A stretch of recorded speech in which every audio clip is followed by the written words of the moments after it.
Hello students, welcome back to our channel Commerce village.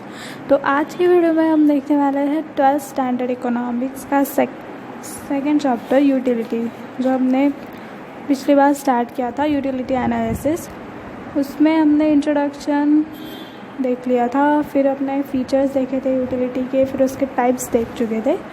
तब इस video में हम उसके आगे का पार्ट देखेंगे। So let's start our chapter. तो हमारा नेक्स्ट पॉइंट जो है वो है कंसेप्ट्स ऑफ यूटिलिटी। तो यूटिलिटी के सिर्फ दो कंसेप्ट्स आते हैं, एक टोटल यूटिलिटी एंड सेकेंड है मार्जिनल यूटिलिटी। ये टोटल यूटिलिटी हमारी और ये है मार्जिनल यूटिलिटी। मैंने ये कर्व ड्रॉ कर लिया है। इसको मैंने ड्रॉ करने के लिए ये इसका एक शेड्यूल है, इस शेड्यूल के हिसाब से मैंने कर्व ड्रॉ किया है।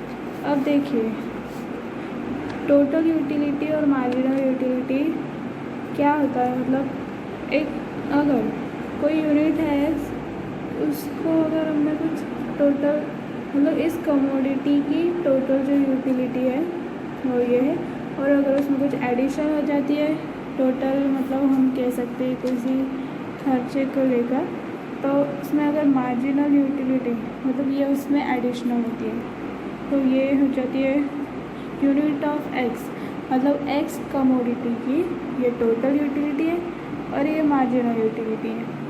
तो इस शेड्यूल के हेल्प से मैंने यहाँ पे ये कर्व ड्रॉ किया है। अभी इस कर्व में हमें उनका रिलेशनशिप क्या है, total utility and marginal utility का, वो हम देखेंगे। अभी देखिए, वाई एक्सिस है और ये एक्स एक्सिस है।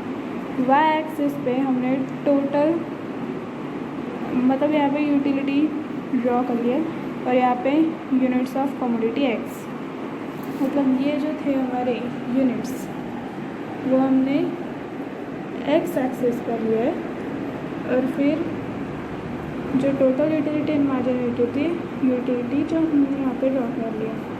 अब देखिए, ये जो कर्व हम जब बनाते हैं तो इसको एक्सप्लेन भी करना होता है। तो अब हम इसका एक्सप्लेनेशन, मतलब सबसे फर्स्ट तो हम उसकी इम्पोर्टेंट थिंग्स जान लेंगे।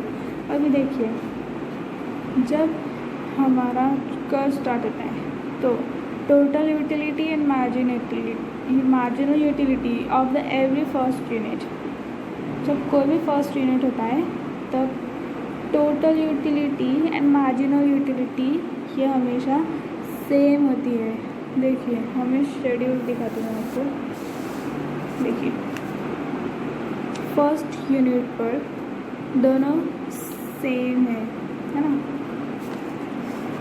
देखिए, अब जैसे जैसे टोटल यूटिलिटी बढ़ती जाती है वैसे ही MU जो है वो कम होती जाती है। ठीक है, तो फिर ये हमारा सेकेंड पॉइंट हो जाता है कि देखिए, जैसे ये बढ़ रही है वैसे ये कम हो रही है, मतलब ये लेस हो जाती है। अब आगे हम देखते हैं तो हमें ये समझ में आता है कि जब टोटल यूटिलिटी सबसे हाईएस्ट पॉइंट पर होता है, ये दिख रहा है आपको, तो वो जो MU होता है वो ज़ीरो होता है ना। MU है ज़ीरो हो जाता है। और जब टोटल यूटिलिटी ये जो होती है वो हाईएस्ट से थोड़ा कम हो जाती है, तो मार्जिनल यूटिलिटी जो है वो निगेटिव हो जाती है। सबको पता है कि ये ज़ीरो के नीचे आ जाती है तो वो ज़ीरो के ऊपर हो जाती है, ज़ीरो के अगर नीचे आ जाता है तो वो माइनस में चला जाता है। तो ऐसे जब टोटल यूटिलिटी जब कम हो जाती है तो हमारी मार्जिनल यूटिलिटी जो है वो निगेटिव हो जाती है, मतलब निगेटिव हो जाती है तो फिर वो डिस यूटिलिटी हो जाती है। अब नेक्स्ट पॉइंट ये भी है कि टोटल यूटिलिटी और मार्जिनल यूटिलिटी जब पैरेलल होते हैं तब उस पॉइंट को पॉइंट ऑफ सटाइटी कहा जाता है। पॉइंट ऑफ सटाइटी जब वो दोनों एक दूसरे से पैरेलल हो जाते हैं। ठीक है, ये आगे का पॉइंट हो गया। अब देखिए, अब हमारा ये जो कर्व जो था, अब देखिए, after reaching the point of society a rational consumer should stop his consumption since the maximum limit of satisfaction is reached and there is no addition to total utility by any further increase in the stock of commodity. अभी जब ये disutility रहती है तो वहाँ पे और कोई स्टॉक नहीं बचता है। सो ये हमने यहाँ पे रिलेशनशिप देखा है total utility and marginal utility का। ठीक है, अब हमने एक शेड्यूल के बेस पर हमने एक कर्व बनाया है और हमने वो कर्व को समझ लिया है। अब हम law of diminishing marginal utility.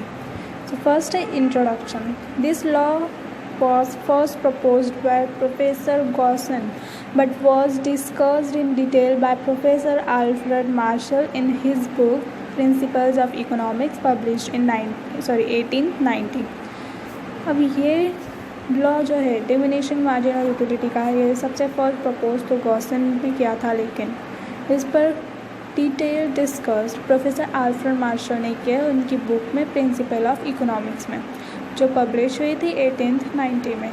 The law of diminishing marginal utility is universal in character.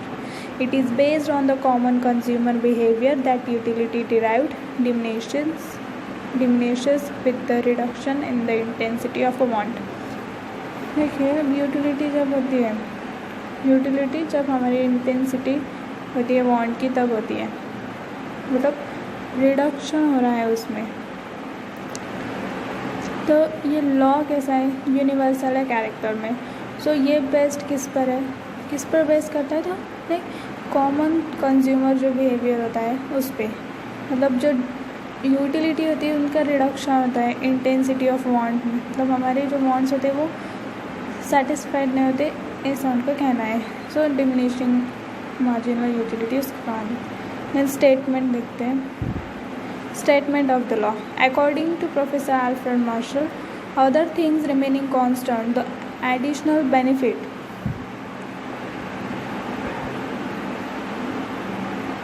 which a person derives from a given increase in his stock of a thing diminishes with every increase in the stock that he already has.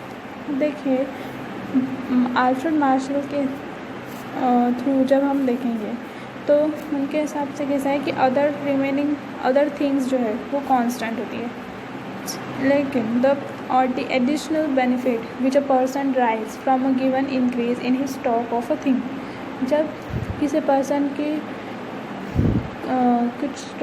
किसी भी thing की जो stock होती है वो जब बढ़ जाती है, diminishes with every increase in the stock that he already has, लेकिन वो उसी चीज़ की बढ़ती है, मतलब जो उसके पास पहले से ही है।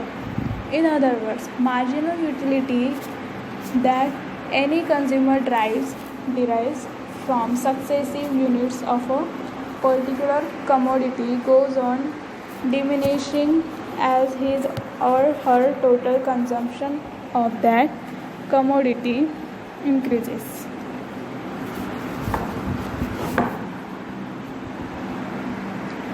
Wait a second.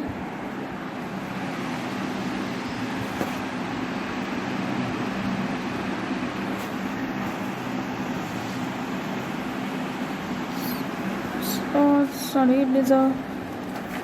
वो रोटेट हो रहा है। So in other words, marginal utility that any consumer derives from successive units of a particular commodity goes on diminishing as his or her total consumption of that commodity increase. In short, the more of a thing you have, the less you want to have more of it. अभी देखिए, इसका मतलब क्या होता है कि जो भी थिंग हमारे पास ज़्यादा है, मतलब जो हमारे पास ज़्यादा है उसकी तो हमें कुछ ज़रूरत होती नहीं है, लेकिन जो हमारे पास कम है तो हमें ऐसा लगता है कि हमारे पास ये बहुत ज़्यादा होना चाहिए, तो इसी को मार्जिनल यूटिलिटी आ गया है। मतलब ये इसका स्टेटमेंट है जो आल्फ्रेड मार्शल ने एक्सप्लेन किया है। मैंने आपको शॉर्ट में समझा दिया है। अब हम आगे देखेंगे अजम्पशन। एक बार हम स्टेटमेंट को फिर से रिपीट कर देते हैं। देखिए, अगर हमारे पास कोई चीज़ है जो मेरे पास ज़्यादा है, वो उसकी मुझे ज़्यादा ज़रूरत नहीं होगी। अगर मेरे पास बहुत सारे, समझ लीजिए कि जस्ट किसी चीज़ का एग्जांपल ले लेते हैं कि अभी मेरे पास ऑलरेडी कुछ चीज़ है, मतलब अब समझ लीजिए कि मेरे पास मिल्क का एग्जांपल ले लेते हैं कि मेरे पास बहुत सारा मिल्क है, तो अभी मुझे मिल्क की ज़रूरत नहीं होगी। अब अगर मेरे घर में नमक ख़त्म हो जाता है तो मुझे ऐसा लगेगा कि मुझे तो अभी इसकी बहुत ज़रूरत है, तो फिर मुझे उसकी ज़्यादा ज़रूरत होगी। तो ऐसा उन्होंने एक स्टेटमेंट दिया है, इसको एक्सप्लेन किया है। अब हम देखेंगे आगे assumption. Following are the assumption of the law of diminishing marginal utility. First is rationality. Consumer is assumed to be rational. It means that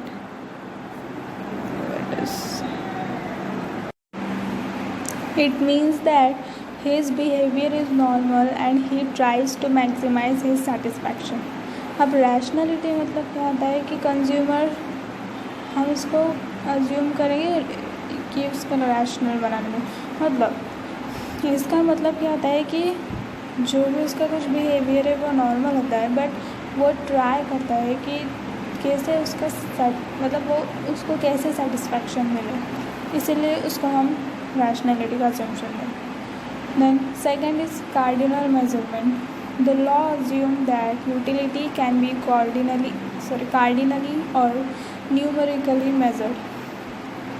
अब ये जो लॉ है मार्जिनल यूटिलिटी का, ये ऐसा अज्यूम करता है कि यूटिलिटी को हम मेज़र कर सकते हैं न्यूमेरिकली भी और कार्डिनली भी. Hence mathematical operations are easily possible to know and compare the utility derived from each unit of a commodity.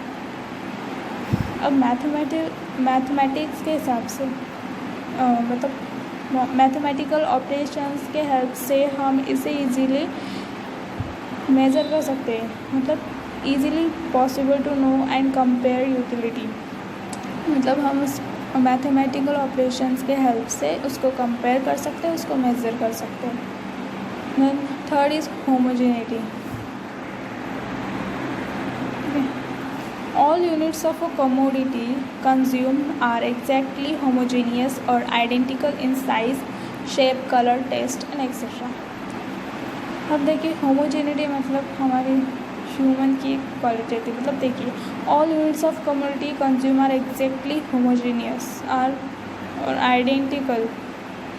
जो भी कोई कमोडिटी है ये कंज्यूम कर रहे ये वो एग्जैक्टली होमोजेनियस है, मतलब उसको एक आइडेंटिकल, मतलब उसकी कोई साइज़ होगी और शेप, कलर, टेस्ट एक्सेट्रा, ये होमोजेनेटिक क्वालिटीज़ है जो उसमें होनी चाहिए.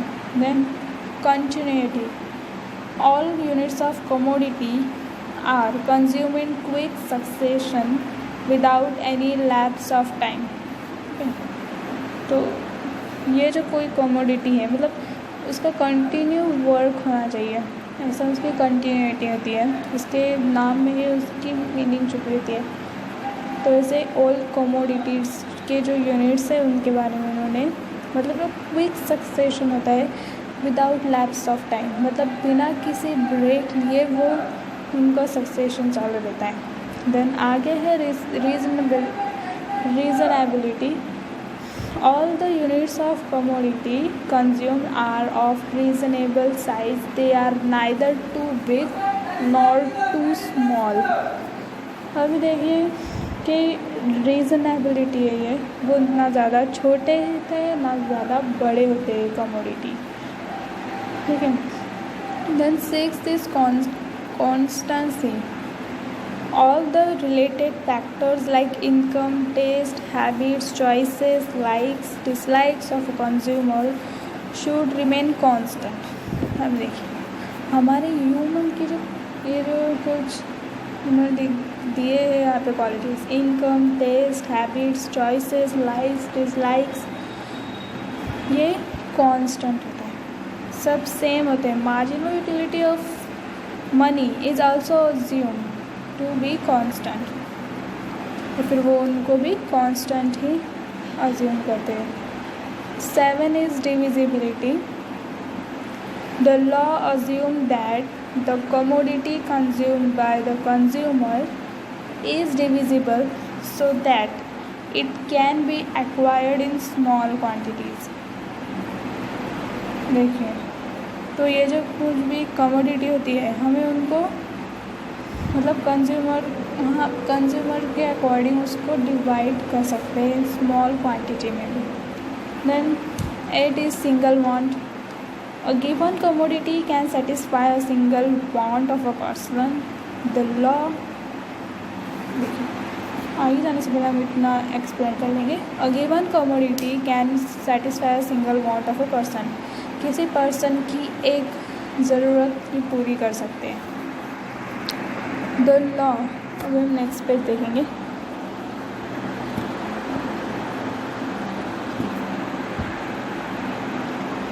The law assumes an experience of a single want which is completely suitable, वो suitable होगा, suitable at a given point of time।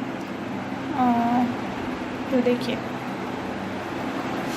ये सिंगल वांट जो होते हैं मतलब ये लॉ के हिसाब से मतलब देखिए The law assumes an experience of a single want which is completely suitable at a given point of time।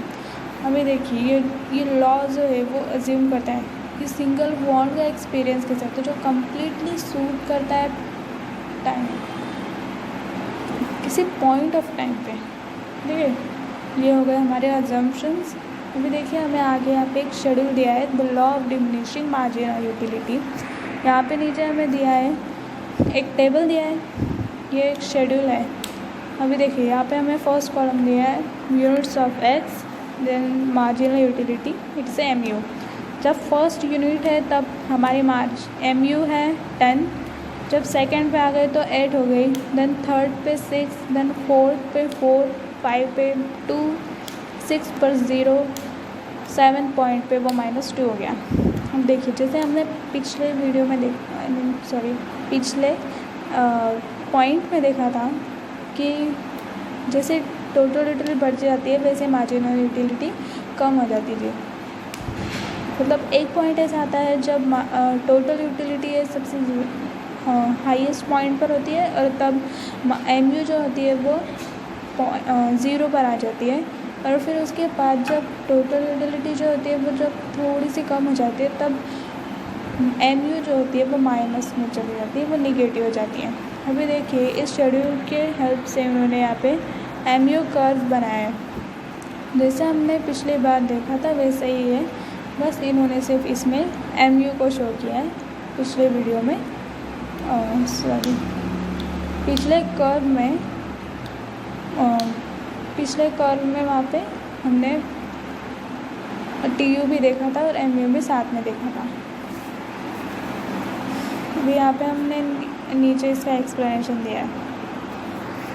In above diagram units of X are measured on x-axis and marginal utility is measured on y-axis. Various points of MU are plotted on the graph as per the given schedule. When the locus of all the points is joined, MU curve is derived। अभी देखिए जब हमें graph में जो graph दिया गया है उस पर सारे पॉइंट्स को प्लॉट कर दिया है, लेकिन सिर्फ MU कर्व ड्रॉ करने के लिए सारे पॉइंट्स को जॉइंट करके वो MU कर्व बनाया है। MU curve slopes downward from left to right, which shows that MU goes on diminishing with every successive increase in the consumption of a commodity। अभी देखिए ये जो कर्व है वो डाउनवर्ड कैसा होता है, लेफ्ट टू राइट डाउनवर्ड होते आता है। When MU becomes 0 when mu becomes 0, mu curve intersects the x-axis. Further consumption of a commodity brings this utility, negative utility, which is shown by the shaded portion in the diagram. देखिए जो dish utility है उसको उन्होंने shaded कर दिया है। तो अब हम यहाँ पे हमारा एक्सप्लेनेशन ख़त्म हो गया है। अब हम यहीं पे रुकते हैं, फिर हम मिलेंगे अगली वीडियो में। तब तक के लिए टेक केयर।